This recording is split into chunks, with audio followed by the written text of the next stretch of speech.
Bulletin में आप सभी दर्शकों का स्वागत है। मैं हूं साइमा खान। सबसे पहले नजर हेडलाइंस पर। प्रधानमंत्री नरेंद्र मोदी का झारखंड की हेमंत सोरेन सरकार पर कड़ा प्रहार। कहा कि पिछले साल में जेएमएम सरकार ने किया है केवल लूटने का काम। एक जनसभा के दौरान पीएम ने कहा कि हम ही करेंगे झारखंड को संवारने का काम। महाराष्ट्र विधानसभा चुनाव के लिए भाजपा का संकल्प पत्र जारी। केंद्रीय गृह मंत्री अमित शाह ने संकल्प पत्र को बताया महाराष्ट्र की जनता की आकांक्षाओं का प्रतिबिंब। महाविकास आघाड़ी ने भी जारी किया अपना घोषणा पत्र। वक्फ संशोधन विधेयक पर संयुक्त संसदीय समिति की बैठकों का दौर जारी। 5 राज्यों के दौरे के दूसरे चरण में जेपीसी आज भुवनेश्वर में कर रही है संवाद।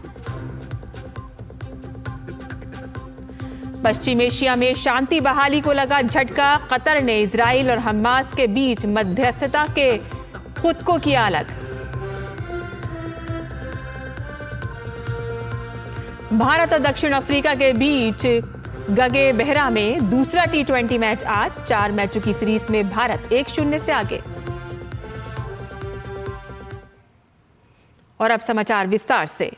प्रधानमंत्री नरेंद्र मोदी ने झारखंड के बोकारो में एक विशाल जनसभा को संबोधित किया और इस मौके पर उन्होंने कहा कि एनडीए का एक ही मंत्र है, झारखंड हमने बनाया है तो हम ही तो इसे संवारेंगे।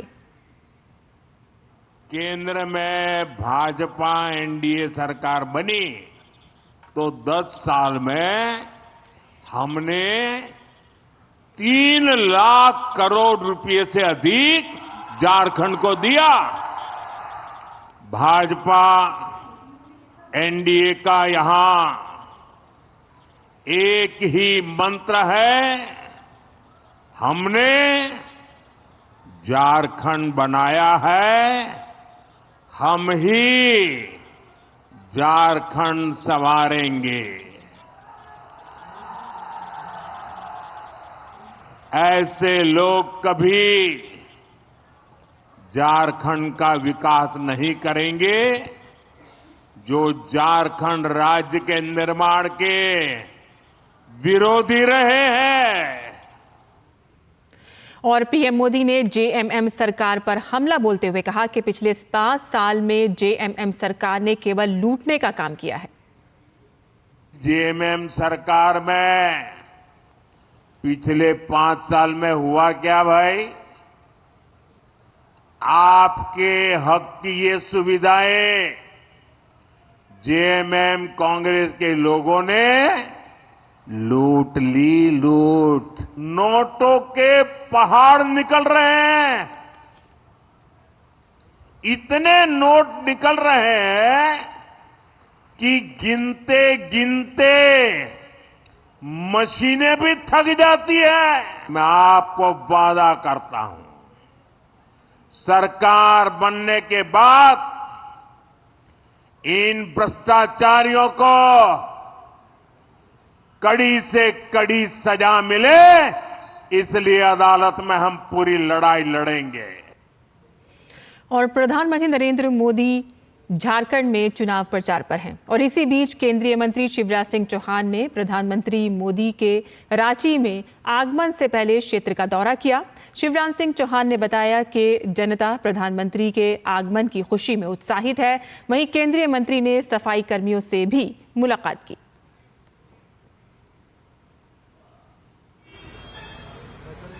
और रांची मोदी जी के आगमन से प्रफुल्लित है, प्रसन्न है। मोदी जी जनता के दिल में बसते हैं और जनता बेताब है उनका स्वागत करने के लिए। यहाँ अभूतपूर्व स्वागत होगा, ऐतिहासिक स्वागत होगा।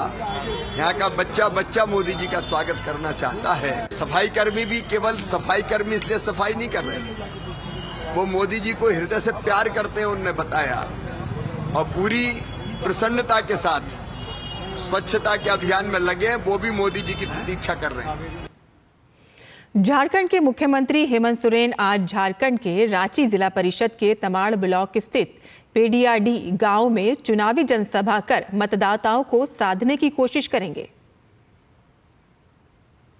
और झारखंड में 2 चरणों में विधानसभा चुनाव होंगे। पहले चरण में 13 नवंबर को और दूसरे चरण में 20 नवंबर को वोटिंग होगी। वहीं 23 नवंबर को चुनाव के नतीजे आएंगे और पहले चरण में जिन 43 सीटों पर मतदान होना है उनमें गुमला विधानसभा सीट भी शामिल है। 2019 के विधानसभा चुनाव में इस सीट पर जेएमएम प्रत्याशी ने जीत दर्ज की थी, लेकिन इस बार यहां बीजेपी और जेएमएम में सीधा मुकाबला है। गुमला लंबे समय से विकास की राह देख रहा है। लोगों का कहना है कि भ्रष्टाचार, बेरोजगारी, विकास ना होना और पलायन यहां के प्रमुख मुद्दे हैं। गुमला में लोगों से बात की हमारे संवाददाता अजीत द्विवेदी ने। विधानसभा चुनाव 2 चरणों में होना है और पहले चरण में यानी कि 13 नवंबर को जिन सीटों पर चुनाव होना है उसमें से गुमला विधानसभा सीट भी है। क्या मुद्दे हैं झारखंड के, क्या मुद्दे हैं गुमला विधानसभा सीट के? हमारे साथ बात करने के लिए गुमला में कुछ स्थानीय लोग हैं, उनसे जानेंगे। बताइए मैडम, क्या मुद्दे यहाँ पर प्रमुख हैं, क्या सोच के इस बार वोट डालेंगे? हमारा तो पहला मुद्दा शिक्षा ही होगा, क्योंकि हम स्टूडेंट हैं, अभी वोट दे सकते हैं, तो हमारा कोशिश यही रहेगा कि गवर्नमेंट हमारे पक्ष में काम करे, क्योंकि अगर युवा मजबूत होगा तो देश मजबूत होगा। इसलिए युवा को पहला प्राथमिकता देना चाहिए। जैसे अभी झारखंड में जितने भी सरकारी नौकरियां आई उसमें से बहुत सारे ऐसे हैं जो कि क्लियर नहीं हो पाए। जैसे अभी उत्पाद सिपाही, उसमें भी क्लियर नहीं हुआ, सीजीएल भी क्लियर नहीं हुआ। तो हमारा तो यही रहेगा कि पहले इन सारी चीज़ों पर ध्यान दें और देश तभी बनेगा जब युवा मजबूत होगा। झारखंड में विकास जिस आधार से होना चाहिए था, आज तक वैसा 5 साल में विकास हुआ नहीं है। हमारा ये सरकार सोच के कई चलावा दे के निकल गई, अभी तक कोई विकास नहीं हो पाया है। आज तक जितने भी चुनावी हुआ जिसमें बहुत सारे लोग नेता बन कर के आए, माने आपका यहाँ पर एमएलए खड़ा हुए और अभी एमएलए का चुनाव है, जिसमें हमको अभी भी विश्वास नहीं है कि लोग करेंगे। यहाँ पर किन्हीं को भी वोट मिल जाए, लेकिन वो जनता का विकास के बारे में सोचते नहीं। जीतने के बाद में जितने वो लोग अपना देते हैं कि हम ये कर देंगे वो कर देंगे, लेकिन समय आने पर कुछ नहीं होता। जैसे बिजली का हुआ, पानी का सुविधा हुआ, जहाँ तक है कि अभी तक लोगों को भरपूर लाभ नहीं है। यहाँ पर अगर हम पिछले 5 साल का रिकॉर्ड देखें, उसके पहले का देखें, तो यहाँ पर जो विकास की बयार है उसका लोगों को इंतजार है। शिक्षा, स्वास्थ्य, रोजगार और पलायन यहाँ के बड़े मुद्दे हैं और झारखंड लंबे समय से इन मुद्दों से जूझ रहा है। कैमरामैन राहुल के साथ अजीत द्विवेदी, डीडी न्यूज, गुमला। और भारतीय जनता पार्टी ने महाराष्ट्र विधानसभा चुनाव के लिए अपना संकल्प पत्र जारी कर दिया है। भाजपा के वरिष्ठ नेता अमित शाह ने महाराष्ट्र के लिए भाजपा का संकल्प पत्र जारी किया। इस दौरान भाजपा नेता अश्वनी वैष्णव, भूपेंद्र यादव, पीयूष गोयल, उप मुख्यमंत्री देवेंद्र फडणवीस मौजूद रहे। इसके अलावा महाराष्ट्र भाजपा अध्यक्ष चंद्रशेखर बावनकुले, आशीष सिलार, विनोद ताड़वे, सुधीर मुंगीत्वार और राव साहेब दानवे मौजूद रहे। अमित शाह ने संकल्प पत्र को महाराष्ट्र की जनता की आकांक्षाओं का प्रतिबिंब बताया है। उन्होंने कहा कि राज्य में लाडकी बहन योजना जारी रहेगी और साथ ही उन्होंने किसानों का कर्ज माफ करने की भी बात कही। भवांतर स्कीम के तहत 2100 रुपए देने की बात भी कही गई है। लखपति दीदी की संख्या 11 लाख से बढ़ाकर 50 लाख की जाएगी।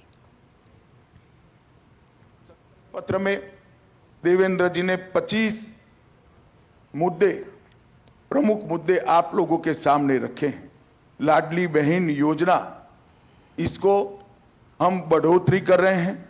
वृद्धावस्था पेंशन का बढ़ोतरी कर रहे हैं। किसानों के लिए ऋण माफी और किसान सम्मान निधि को 12,000 से बढ़ाकर 15,000 कर रहे हैं। मूल्य स्थिरीकरण कोष के माध्यम से हम महंगाई को काबू करेंगे।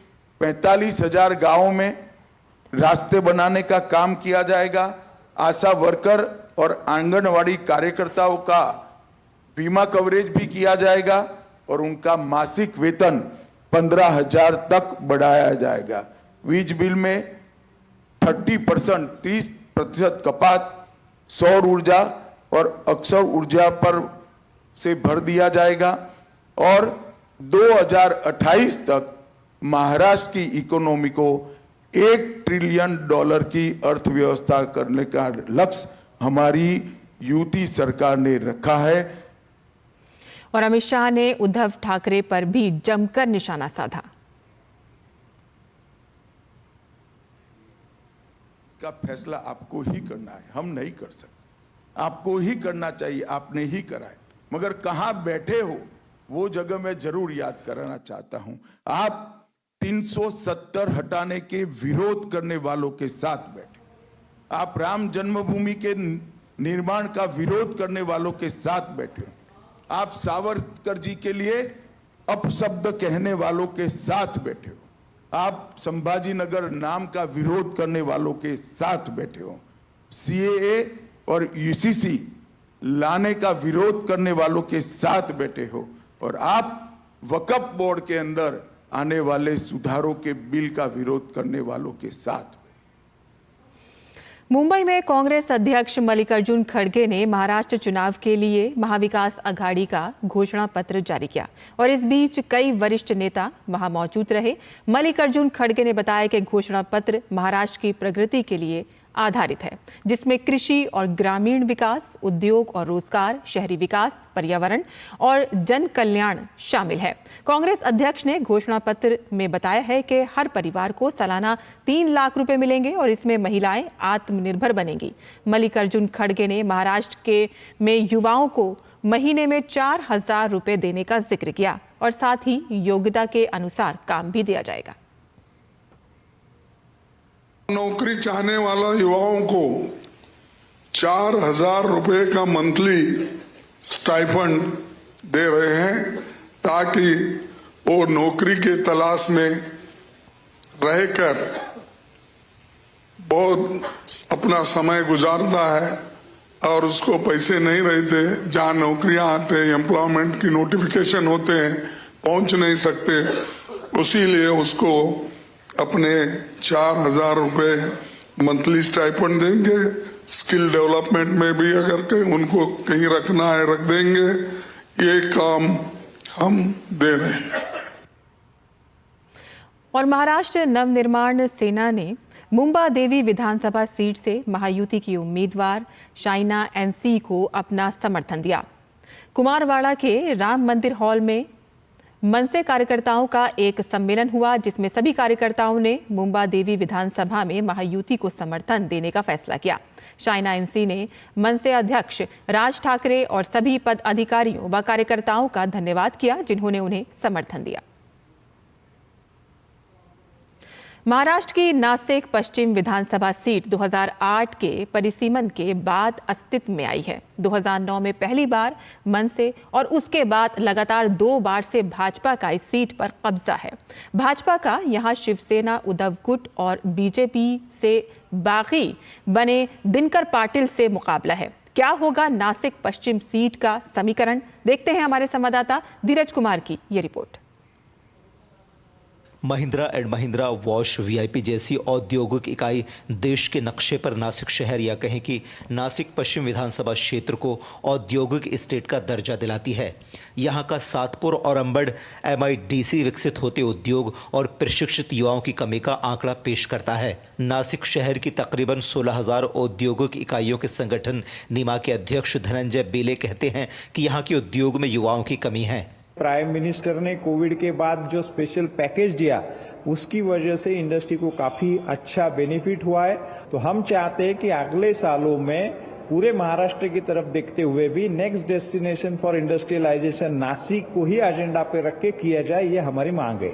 नासिक पश्चिम सीट से भाजपा की 2 बार की विधायक सीमा हिरे हैट्रिक लगाने के लिए चुनावी मैदान में हैं। सीमा ने अपने क्षेत्र में एमआईडीसी के जरिए उद्योग को बढ़ावा देने समेत एक भयमुक्त माहौल तैयार किया है। सीमा कहती हैं कि बीते सालों में आईटी पार्क से लेकर सड़क और सुरक्षा के ढेरों काम किए हैं। एकनाथ जी शिंदे मुख्यमंत्री, उप मुख्यमंत्री देवेंद्र जी फडणवीस, उप मुख्यमंत्री अजित दादा पवार, ये तीनों ही नेताओं ने ट्रिपल इंजन का सरकार बनाया और जोर से जो महाराष्ट्र में विकास हुआ, जो गति मिली है, वो उसकी तो बात ही नहीं कर सकते। शिवसेना उद्धव गुट के प्रत्याशी सुधाकर बडगुजर ने क्षेत्र में नई औद्योगिक इकाइयों के नहीं लगने और बेरोजगारी और स्वास्थ्य सेवाओं की खस्ता हालत को प्रमुख मुद्दा बनाया है। विधायक ने कोई विकास पर्व का कोई कुछ काम किया नहीं, इसलिए जनता बहुत नाराज है। बेरोजगारी का समस्या बहुत से सबसे ज्यादा है और इतना बड़ा इंडस्ट्री इधर होके बेरोजगारी का सामना करना पड़ रहा है। भाजपा से बागी बने दिनकर पाटिल राज ठाकरे की मनसे पार्टी से टिकट लेकर चुनावी दंगल में हैं। पाटिल और उनकी पत्नी पूर्व कॉर्पोरेटर रहे हैं और क्षेत्र की जनता की 45 वर्षों से सेवा करते रहे हैं। नासिक पश्चिम विधानसभा मतदार संघ से महाराष्ट्र नवनिर्माण सेना के उम्मीदवारी मैं कर रहा हूं। अभी पूरा वोटर्स मेरे साथ है, क्योंकि मेरा काम, मैं काम जो करने वाला हूं, मेरे ऊपर सब लोगों का भरोसा है। औद्योगिक शहर नासिक पश्चिम सीट पर औद्योगिक घरानों और उद्योग में काम कर रहे कामगारों की नजर किस प्रत्याशी पर जाकर टिकती है, फैसला 20 नवंबर को होगा। नासिक पश्चिम विधानसभा क्षेत्र के हर प्रत्याशियों की ये चाहत है कि इस क्षेत्र में नई औद्योगिक इकाइयों का सृजन हो, युवाओं के हाथ में रोजगार हो, साथ ही रोजगार के अनुकूल अवसर हो। अब देखना होगा कि सभी उम्मीदवारों में से किस उम्मीदवार पर यहाँ की जनता अपना विश्वास दिखाती है। कैमरामैन सुमित धीमान के साथ धीरज कुमार, डीडी न्यूज, नासिक। और महाराष्ट्र में ऑल इंडिया उलमा बोर्ड की महागाड़ी नेताओं से मांग का मुद्दा अब गर्माता जा रहा है। राज्य में पार्टी का संकल्प पत्र जारी करने के कार्यक्रम के दौरान भाजपा नेता और केंद्रीय गृह मंत्री अमित शाह ने एक बार फिर से इस मुद्दे को उठाया। अमित शाह ने उलमा बोर्ड की मुसलमानों को आरक्षण दिए जाने की मांग का जिक्र करते हुए महाराष्ट्र की जनता से पूछा है कि क्या वो SC, ST, दलितों और पिछड़ों का आरक्षण लेकर मुसलमानों को देने के पक्ष में है। अमित शाह ने कहा कि कांग्रेस ने सत्ता में आने से पहले ही उलमा बोर्ड से इसका वादा भी कर दिया है। उन्होंने कहा कि कांग्रेस प्रदेश अध्यक्ष नाना पटोले ने इसके लिए उलमा बोर्ड को सहमति पत्र दिया है। उलेमाओं की एक संस्था ने मांग की कि माइनॉरिटी को आरक्षण दिया जाए और कांग्रेस के अध्यक्ष नाना पटोले जी ने इस मांग को स्वीकार करने का पत्र, एक्नॉलेजमेंट एक दिया है। मैं महाराष्ट्र की जनता को पूछना चाहता हूं, क्या कांग्रेस पार्टी के ये मंसूबे के साथ आप सहमत हैं क्या? ST, SC, OBC, दलितों का, आदिवासियों का और पिछड़ों का आरक्षण लेकर मुस्लिमों को देने के पक्ष में महाराष्ट्र की जनता है क्या? हमारा संविधान धर्म के आधार पर आरक्षण के पक्ष में नहीं। हमारे संविधान में किसी भी प्रकार का आरक्षण धर्म के आधार पर नहीं हो। उत्तर प्रदेश में उपचुनाव के मद्देनजर मुख्यमंत्री योगी आदित्यनाथ ने मिर्जापुर में एक जनसभा को संबोधित किया है और इस मौके पर उन्होंने सपा पर हमला बोलते हुए कहा कि समाजवादी पार्टी के लोग गुंडा और माफियों का प्रोडक्शन हाउस चलाते हैं। देख सपाई बिटिया घबराई, ये समाजवादी पार्टी आप, यह तो एक प्रोडक्शन हाउस बन गया है, माफिया और अपराधियों को पालने का प्रोडक्शन हाउस है ये। यानी जहां पर हर दुर्दांत अपराधी, हर दुर्दांत माफिया, हर दुर्दांत दुष्कर्मी जहां से पैदा होता है और इसके CEO अखिलेश यादव है। लोकसभा उपचुनाव प्रचार के लिए कांग्रेस उम्मीदवार प्रियंका गांधी वाड्रा केरल के वायनाड पहुंची। वायनाड में उन्होंने कहा कि मैं ईसाई समुदाय के मांगों के लिए लड़ूंगी और उनसे चर्चा करूंगी और साथ ही लोगों से मिले प्यार और स्नेह के लिए प्रियंका गांधी ने आभार व्यक्त किया। People have given me a lot of love and affection. I'm very grateful to it, for it. And I've been very happy campaigning here. So I've been meeting them. I've been meeting many people from the Christian community. I will fight for their demands just as I am fighting for everybody else. I will discuss with them, understand properly, and I will also support them, obviously. और वक्फ संशोधन विधेयक पर गठित संयुक्त संसदीय समिति यानी कि JPC 5 राज्यों के दौरे पर है। दौरे के दूसरे चरण में आज JPC उड़ीसा के भुवनेश्वर में है और इस दौरान JPC के अध्यक्ष जगदम्बिका पाल ने वक्फ संशोधन विधेयक पर कहा है कि संसद सत्र के दौरान भी ऐसा कभी नहीं होता है कि हर सत्र की बहस के दौरान सभी सांसद मौजूद हों। इसका उद्देश्य सांसदों के विचारों को सुनना और जिस राज्य में वो जाते हैं वहां के प्रशासन, वक्फ बोर्ड, अल्पसंख्यक आयोग और हितधारकों को सुनना होता है। ऐसा नहीं होता कि पार्लियामेंट के सेशन में हर डिबेट में, हर डिस्कशंस में या हर समय हर मेंबर ऑफ पार्लियामेंट उपस्थित रहता है, या पार्लियामेंट्री कमेटी में भी हर समय हर मेंबर ऑफ पार्लियामेंट उपस्थित रहता है। इस पार्लियामेंट्री कमेटी का जो स्टडी टूर होता है, इसका पर्पज क्या है? इसका पर्पज ये नहीं है कि सभी मेंबर्स हैं कि नहीं हैं। इसका पर्पज ये होता है कि वो कमेटी अवसर देती है, अगर भुवनेश्वर में आई है तो भुवनेश्वर के स्टेट गवर्नमेंट के ऑफिशियल्स को, वक्फ बोर्ड को, माइनॉरिटी कमीशंस को, या जो स्टेक होल्डर्स हैं, वक्फ से जुड़े हुए लोग हैं, ऐसे ऑर्गेनाइजेशंस के लोग, या हाई कोर्ट के लायर्स हों, फॉर्मर जजेज हों, इस्लामिक स्कॉलर्स हों, उनको सुनने का अवसर दिया जा रहा है। और यहाँ हम रुकते हैं एक छोटे से ब्रेक के लिए। हम जल्द हाजिर होंगे, आप देखते रहिए डीडी न्यूज़। आपके घर के खाने में रेस्टोरेंट जैसा स्वाद ले आए MDH का शाही पनीर मसाला। पनीर को क्या मस्त बना डाला। जब धरती चीर कर निकलता है लोहे का पत्थर और मिलता है मोंगिया के जोश से, फिर तपता है, पिघलता है और बनता है फौलाद। अब होता है सरिया सारी खूबियों के साथ। मोंगिया स्टील, मजबूत देश का मजबूत सरिया। और ब्रेक के बाद आपका फिर से स्वागत है। जम्मू कश्मीर के किश्तवाड़ में सुरक्षा बलों द्वारा आतंकियों के खिलाफ ऑपरेशन जारी है।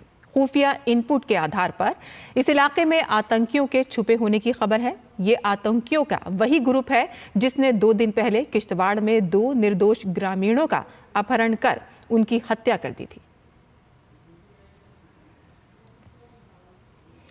नई दिल्ली के विज्ञान भवन में आयोजित Maharaja Agrasen technical education society के रजत जयंती समारोह के समापन सत्र में उपराष्ट्रपति जगदीप धनखड़ शामिल हुए और युवाओं का मार्गदर्शन किया। नई दिल्ली के विज्ञान भवन में Maharaja Agrasen technical education society के रजत जयंती समारोह के समापन सत्र का आयोजन हुआ। उपराष्ट्रपति जगदीप धनखड़ ने कार्यक्रम का विधिवत उद्घाटन किया और विद्यार्थियों का मार्गदर्शन किया। उन्होंने कहा कि भारत के संस्थान कैसे विश्व के टॉप रैंकिंग वाले संस्थान बन सकते हैं, इस पर विचार करना चाहिए। शोध और अनुसंधान को बढ़ावा देने में उद्योग समूह को वित्तीय मदद करनी चाहिए। ब्लू इकोनॉमी, स्पेस इकोनॉमी जैसे कई विकल्प हैं जिनमें युवा अपना भविष्य संवार सकते हैं। You are in a Bharat that is performing admirably in sea, on land, in sky and in space. You have blue economy in sea. It offers you vistas of opportunities. Same about space economy. We are amongst few nations to focus on that. But it can fructify only with sharpened, skilled human resource.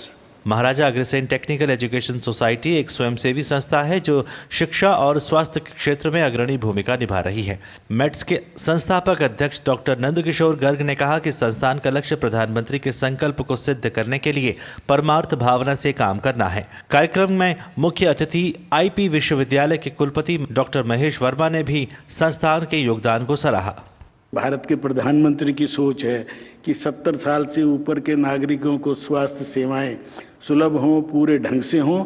उसके लिए हम एक 200 bed का hospital, जिसमें 100 bed हम reserve करेंगे। प्रधानमंत्री की इच्छा है 75,000 नई मेडिकल सीटें जोड़ने की, उसमें 150 सीटें का योगदान हमारी ये संस्था भी करेगी। विकसित हो रही टेक्नोलॉजी और एजुकेशन हमारे सामने बहुत सारे अवसर भी लेके आती है और साथ ही साथ बहुत सी चुनौतियां भी प्रस्तुत करती हैं।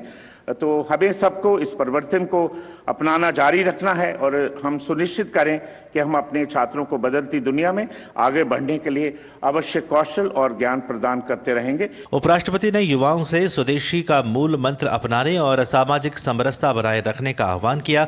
उन्होंने कहा कि भारत जल्द ही दुनिया की तीसरी सबसे बड़ी अर्थव्यवस्था बनेगा और इसमें युवाओं की महत्वपूर्ण भूमिका होने वाली है। Doctor Chandrashekhar, DD news. और यहाँ हम रुकते हैं एक छोटे से ब्रेक के लिए। हम जल्द हाजिर होंगे, आप देखते रहिए DD न्यूज़। MDH का किचन किंग किचन में हो तो हम सब कुछ बना सकते हैं। बैंगन का भरता, आलू गोभी, भिंडी मसाला और भी बहुत कुछ। MDH।